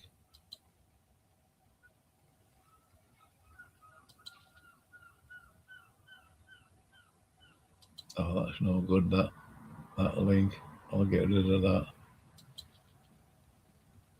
Or I can put this up there. If you want to help me out with books, I mean, the link's pinned anyway, you know. I'm not begging, I'm just saying. It's always nice to get some help because some of those books that I want to get, really expensive. And you don't know how good they are, if you know what I mean, until you get it. So, yeah. Now then, let's play a bit of Isaac's. I like this.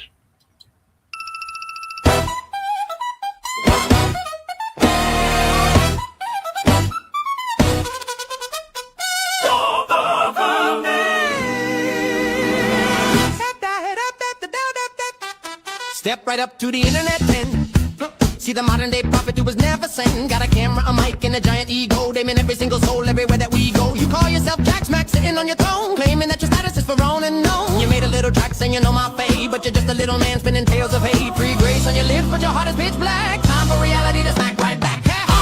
Big shoes, look at the clown. Building up a kingdom just to watch it crash down.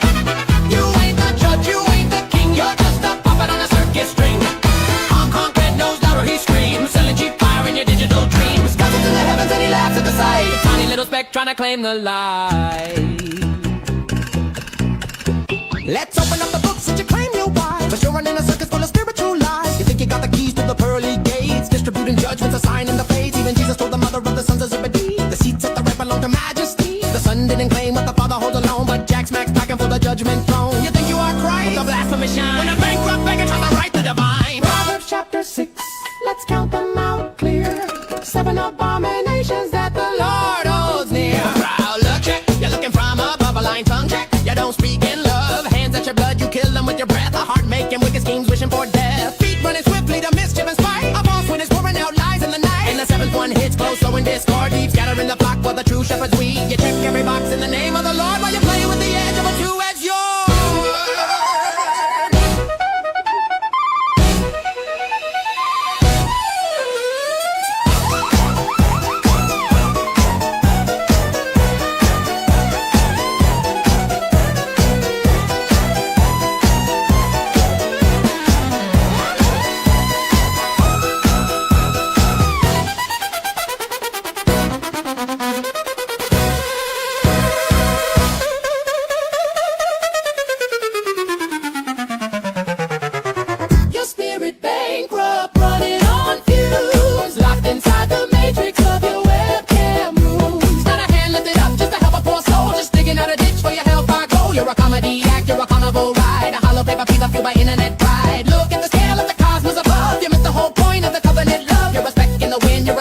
reality is a parody. Honk, honk, honk, honk. Big shoes, look at the clown.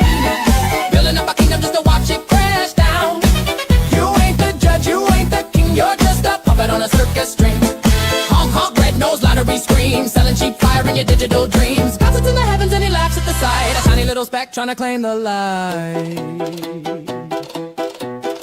Smack down to reality, the curtain has closed. The clown in the mirror is fully exposed. Keep shouting at the screen till your face turns blue. The only one confused in the room is you.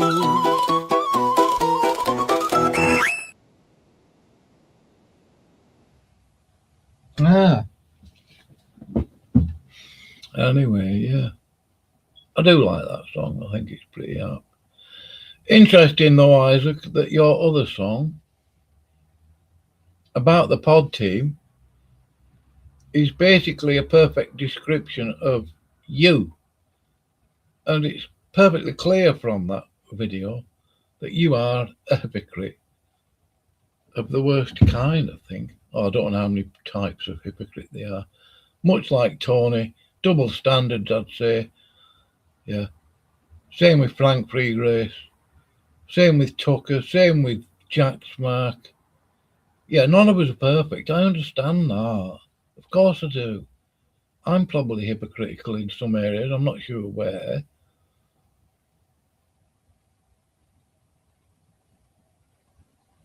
But they made it perfectly clear that they're hypocrites.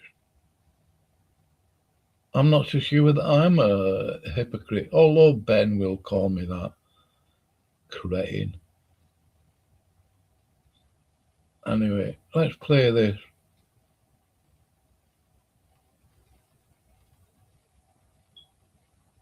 No. You're going to reap and you're going to have harvest and all this. Yeah. That the way that the Holy Spirit is dealing with you is not convicting you of sin when you're out there walking after the flesh. It's convicting you of righteousness. Yeah, I'm saying if people actually read that chapter properly, you know, the conviction is that the unbelieving world is reproved of sin. Not the believers. We're not reproved, convicted of sin. We're convicted of righteousness, or how we should be. Well, you know, hence the Holy Ghost is the comforter and teacher, not the chastiser. Oh. You know, yeah. But you know, I suppose most of us, when we first get saved, you know, we got the baggage of religiosity, and we think that if we do something wrong, the Holy Spirit is there ready to strike us down with lightning and punish us and kill us and hurt us. Well, no, it's a loving reproof, trying to, you know, nudge you in who you are in Christ. Again, the conviction of righteousness. So yeah, I 100% agree. The passage explains that in John. To me.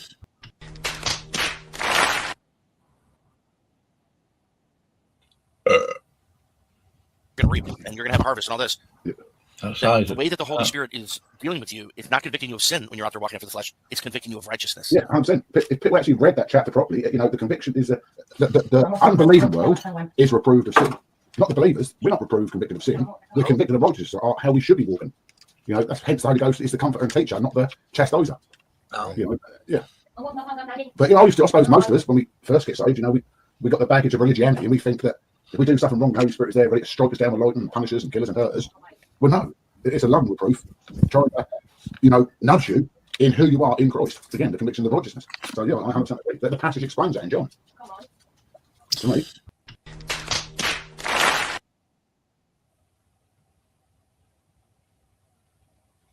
You're going to reap and you're going to have harvest and all this. Yeah.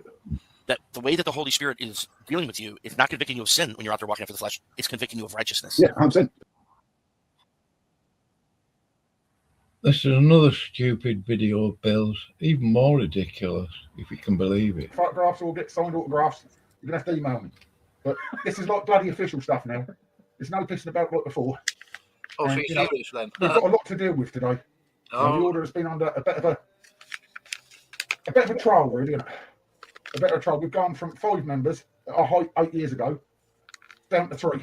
People leaving. People coming. Because they're cowards. They're cowards, Phil. Blasphemy! Blasphemy! What happens is the anointing sometimes is too strong on the flail o' destiny, and the axe o' chastising sometimes a bit harsh, Phil. Not the flail. Well, not the flail. If they flail more, You're we an wouldn't even idiot, have this problem. Bill. But you know, part of the inauguration is now there's only 3 members. I have to hand over temporarily. Only temporary. Yeah, only temporary. The flail Temporary. to fill, so we can evangelise and get more members. Oh, So, hang on, it's right. You've got to come closer. Mate. Photographs will get signed autographs. You're going to have to email me. But this is like bloody official stuff now. There's no pissing about like before. oh, so you know, serious then? We've got a lot to deal with today. Now, the order has been under a bit of a trial, really. A bit of a trial. We've gone from 5 members at our height 8 years ago down to 3. People leaving. People coming. Because they're cowards. They're cowards, Phil. This is blasphemy. Blasphemy. What happens is the anointing sometimes is too strong on the fly low destiny, and the axe, chastising, sometimes a bit harsh, Phil. Not enough flying. Well, Not enough flying. If they fly over more, You're we an wouldn't idiot, even have this problem. Bill. But, part of the inauguration is, now there's only 3 members, I have to hand over, temporarily, Only temporary. yeah, only temporarily, the fly low destiny to Phil, so we can evangelise and get more members. So, hang on, it's right, you've got to come closer to me.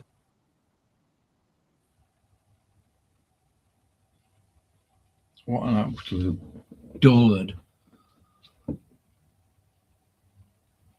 If you want to reconcile with those people, Isaac, that's up to you. Just don't come whinging to me when they do your dirt, because they will do. Eventually. The pod team, Bill, Sam, Ben. Yeah, you, Ben. You little bastard.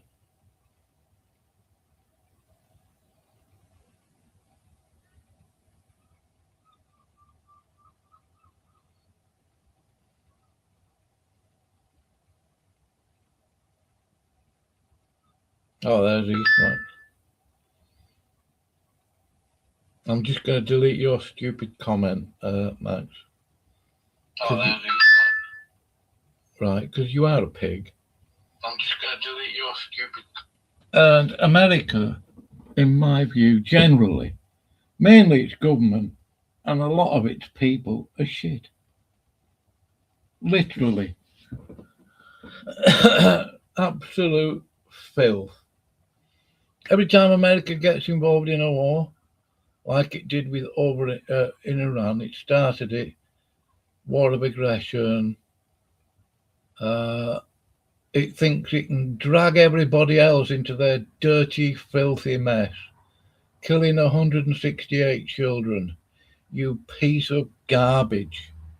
America, you stink. And it always has done. Every war it's ever been in, and yeah, the British were part of it a little bit. Well, quite a bit in World War II. You're a joke, Max. Make another silly comment. Because the British are not perfect. Of course. Right? I know that. Go bomb Dresden. What about, because this was an American endeavour, Rhine Meadows, where the genocide was a load of returning German soldiers from World War II, from Russia, I think it came from, starved them all to death, and all sorts of other stuff. Vietnam, another genocide, chemical warfare. They did the same in Iraq. 500,000 people were starved to death because they did an embargo and this, that, and the other. Yeah, you're just vile, evil, disgusting, perfidious garbage. And most Americans are. Tom, Dude, Smokey, East Max, Isaac, and quite a few others. Right, obviously that's not all of USA. There are some decent people over there. Yeah, your country, I hate it. I despise your constitution, your Bill of Rights, because your government despises them as well. You have no rights over there. We don't have any rights over here, really. In fact, I wonder if there's any country on earth where they do actually have rights. I don't know.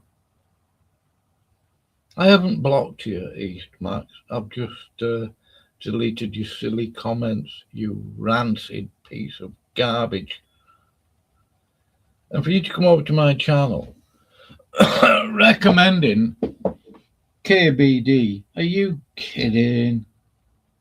moron, creep, sycophant for Smokey, liar. You thought you could. You thought you were clever, didn't you? You came over to my channel, trying to tell me that the pod had told you to tell me to end my stream, stop this, that, and the other. Can't remember the exact words you used. And you thought I was going to fall for it like an idiot. And you were lying, and you are a liar, and you weren't joking. You were so. I'm sure that you were half hoping that I would do it. You are an absolute moron, East Max.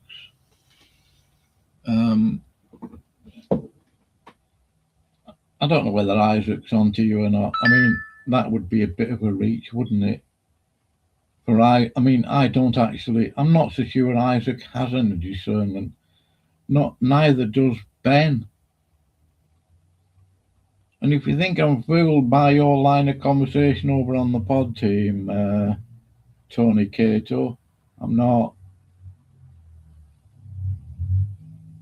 What a nauseating mess. Oh yes, you'll get it.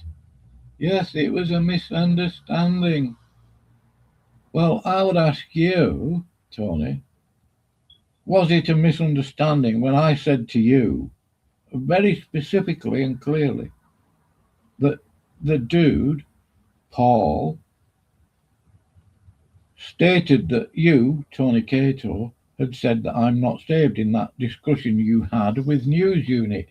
Unfortunately, he either hid it or deleted it. You didn't correct the matter. And yet, when somebody lies about you, Tony,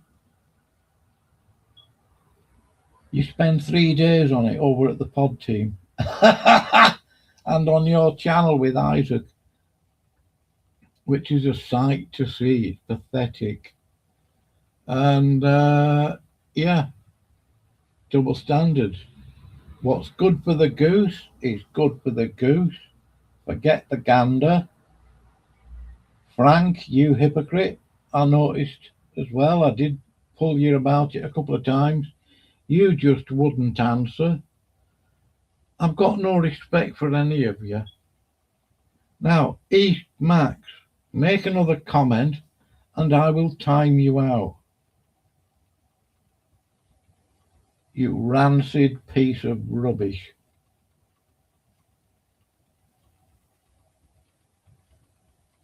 I'm going to make a cup of tea and then, I mean, I don't really, anybody listening to this, please realise I don't like to be talking like this about people who are supposedly Christian, supposedly brothers and sisters in Christ. And I'm not backpedaling, right, on what I've just said. I meant what I said. And I'm not going to apologise for any of it. If you think I take any pleasure or hate any of you, no, I just don't respect you. I have no respect for you. The pod team, Smokey's crew, East Max. There's probably only about one brother that I've got a basic amount of time for. And I'm not going to tell you who, because you probably try and poison him against me. And that's the kind of people that you are. Seemed like it. I'm going to play this for a minute. I'm going to put my kettle on. Oh, my speaker's still on. Hold on. Hold on. Yeah, I'll play this.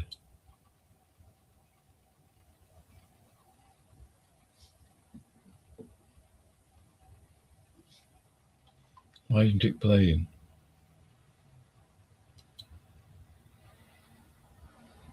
I don't understand this.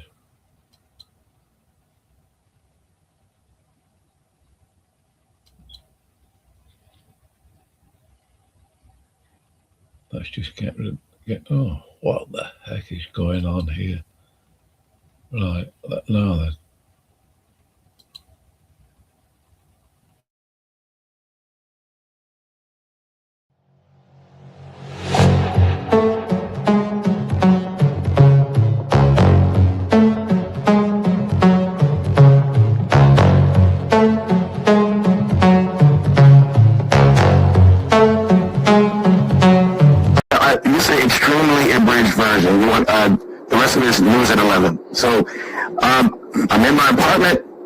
minding my own business, washing dishes, and then one day, bam, out of nowhere, God just brings absolute terror into my soul with the passages Matthew 7, verses 21 to 23.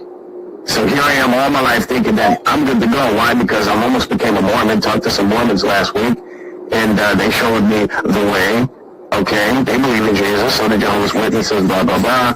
Okay, so, bam, I'm good to go. But then God said, nope, that's not it. And I wasn't even looking for God. He came to me and brought absolute terror in my soul. And then from then on, the rest is history. That's the abridged version. So, I don't understand how you want to write that.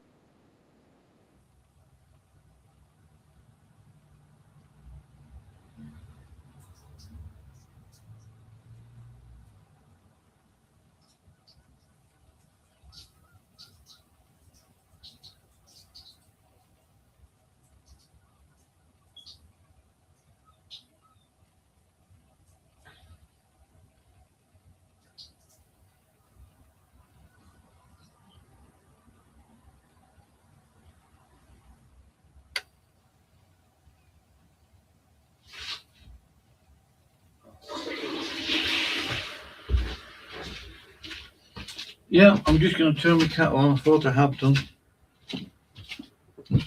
Yeah. There. There. So I'm going to end the stream in 20 minutes or so, I think. Max is gone. Good riddance. He's not blocked.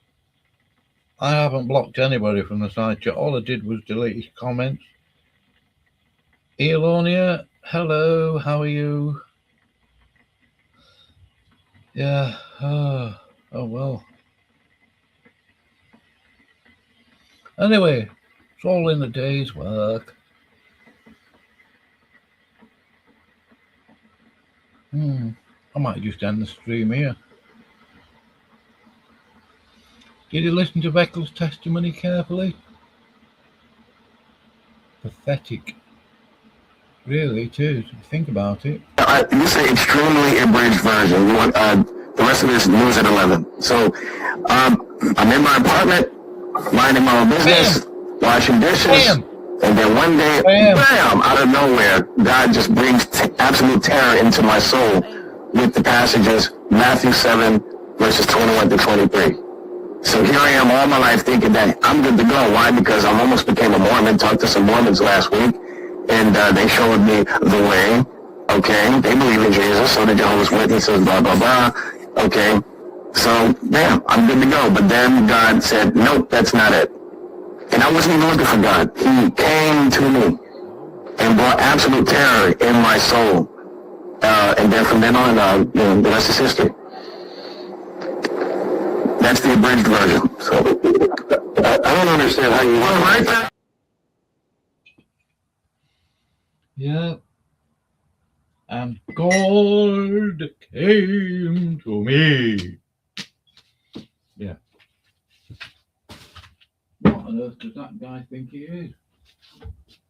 Seriously? Oh, what's happened with my honey there? It's going solid at the bottom of the jar. I might buy another jar. I saw this honey in town in Holland and Barrett. 100 quid for a jar. I thought, what? 100 quid for a jar of honey. A big jar, mind. Not a massive one, but like quite a large one.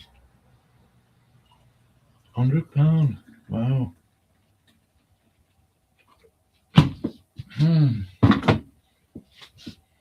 Well, I genuinely, because I don't hate any of you, I hope you have a good day, as well as you're able. I'm tired at the moment, and I'm going to do some personal admin.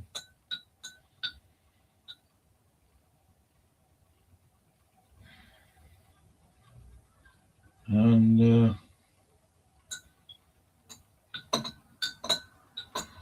yeah, I'm having a coffee. I'm going to fry some chops later for me dinner or something. I might have some chips with it, but like, there you go. I would have told you, somebody, you people, that. Oh, East Max has gone. Yeah, you turd. Rat. Why do you always have to be? I mean, I know people accuse me of it.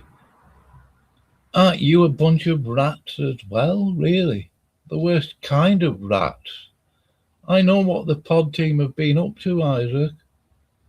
I know, so does Bimpy. But he's Mr. Peaceworthy. Aren't you, Ben? Mr. Peaceworthy.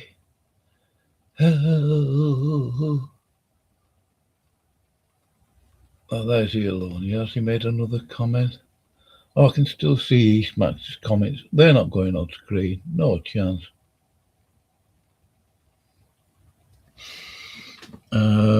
He's not timed out. I just deleted his comments, that's all. No big deal. Let's just see if he's made another comment. That's turd. Right, I'm going to go, I think. I was going to do a review because Jack Smack did a post. He made a, I think it was a post on his community tab. Have I got it here? Yeah, I posted a link in the side chat. It says ChatGPT something or other. Is this it? Yeah. Have a read of that. All I did, I took a screenshot of Jack Smack's post concerning James Frazier. It was a screenshot. I got all of the comments and his references. Highly hostile, personal, filled with insults, framed as a theological religious criticism. The guy's an idiot. Jack Smack, you are a fool. Literally. I'm going to go through this later. Oh dear. Oh dear. In fact, I'll post the link in again. I'll get the link. Share. Go have a read of it. It's his comment. And I'm not saying that ChatGPT gets it perfect. But you will realise, hopefully, that it's not far from the truth. I've got a set of parameters I use on ChatGPT, Copilot, and a couple of others. And it's based on logic, reasoning, critical thinking skills, that kind of thing. Not personal opinion, nothing like that at all. I'm not into emotions and all that stuff. I do have them. I just ignore them when it comes to pieces of garbage. Nasty bastards like Jack Smack, East Max, Isaac, Tom and Dude, Smokey, all of you, really. Ben, unfortunately. He knows better, I think. He's just a creep, really. Anyway, I'm going to go. Yeah, I'm going to do something on Jack Smack later. I might read it all out. I'm going to play about with Google Slides so I can upload the whole thing and then you can read it for yourself and like something like that. I might see if I can get a chalkboard type thing set up. I might record stuff here and there, not much. I'm not going to make a big habit of it. I don't think. The thing is, I had this habit, and I should still do it really. Whatever channel you go to, whichever channel it is, record it, take screenshots. If you don't, you're just stupid, really. You can always delete the recording later. Awesome screenshot is pretty good. What's this one called? I forget. CRE.io or awesome screenshot. I mean, you can record on there as well. That's pretty good. Screencastify Yeah.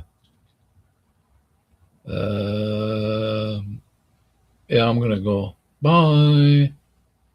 You have a nice day. Seriously, I don't hate you. I just don't respect you. Bastards.